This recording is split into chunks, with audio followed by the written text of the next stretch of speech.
भिलाई के जंगल में एक सियार रहता था और वो बहुत ही आलसी था।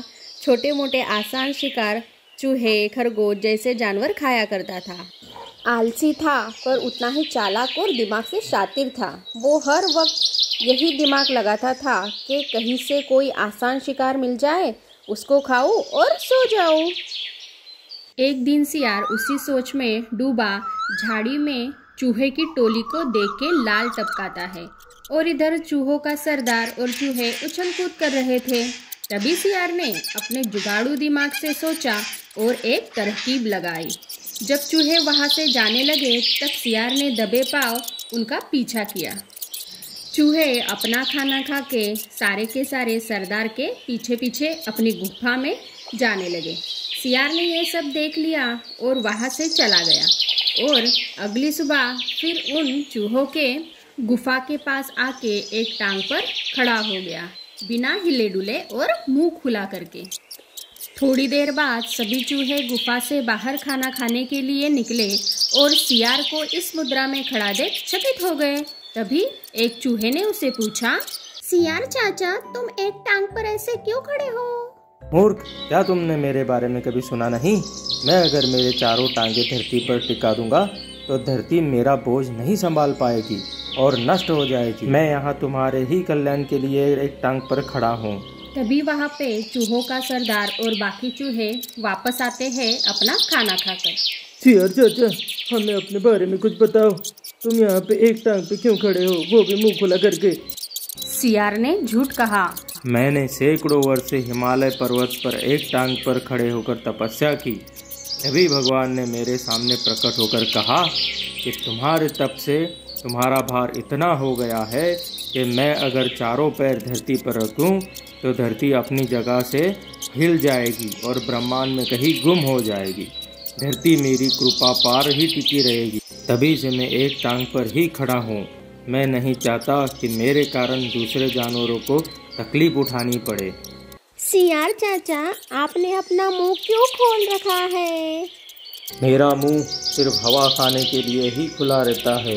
हवा खाकर ही मैं जिंदा रहता हूँ। मुझे खाना खाने की जरूरत नहीं पड़ती।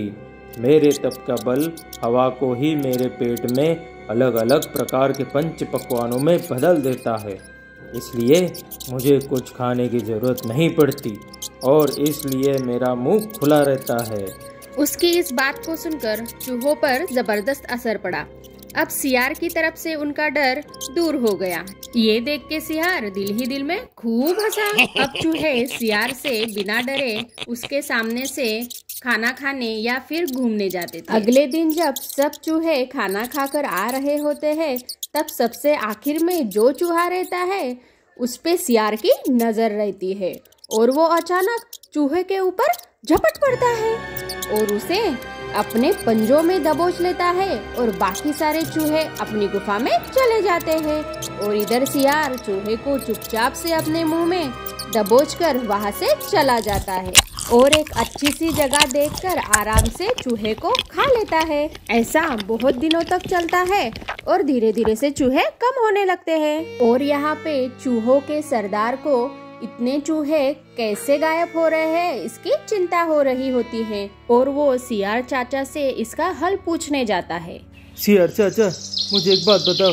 मैं बहुत दिन से देख रहा हूँ कि धीरे धीरे करके चूहे कम हो रहे हैं। क्या आप बता सकते हो ये कैसे हो रहा है? अब मैं तुम्हें क्या बताऊं? जो भी मेरे आश्रय में आता है उसकी आत्मा मुक्त हो जाती है और वो सीधे सीधे स्वर्ग में चला जाता है। शायद वो सब चूहे भी स्वर्ग में चले गए होंगे। जो होता है अच्छे के लिए ही होता है। तुम चिंता मत करो, एक दिन सब ठीक हो जाएगा। मुझको तो लगता है ये जो स्वर्ग की बात कर रहा है ये शायद इसका पेट तो नहीं जहाँ मेरे सभी साथी है। मुझे इसका पता लगाना पड़ेगा कि आखिर चल क्या रहा है। अगले दिन सभी चूहे खाना खाकर वापस अपने गुफा में जाने के लिए आते हैं पर सरदार को देखना था कि माजरा क्या है, इसलिए सरदार सबसे पीछे चलता है और जब सभी चूहे चले जाते हैं ये देखकर चालाक सियार अपनी पूरी ताकत लगाकर सरदार के ऊपर हमला करके उसे अपने पंजों में दबोच लेता है और सरदार को इस बात की भनक तो थी कि ये सारा सियार ही कर रहा है। तो सरदार अपने सारे चूहे के टोलियों को बुलाता है और उस पर हमला कर देता है। और तभी सभी चूहे सरदार के बुलाने पर आ जाते हैं और सियार को चारों तरफ से घेर के उसे काटने लगते हैं और सियार चिल्लाता रह जाता है। देखते ही देखते सारे चूहे सियार को कंगाल में बदल देते हैं और अपने सारे दोस्तों का बदला लेते हैं। इससे हमें यह सीख मिलती है कि बुरा काम का नतीजा बुरा ही होता है।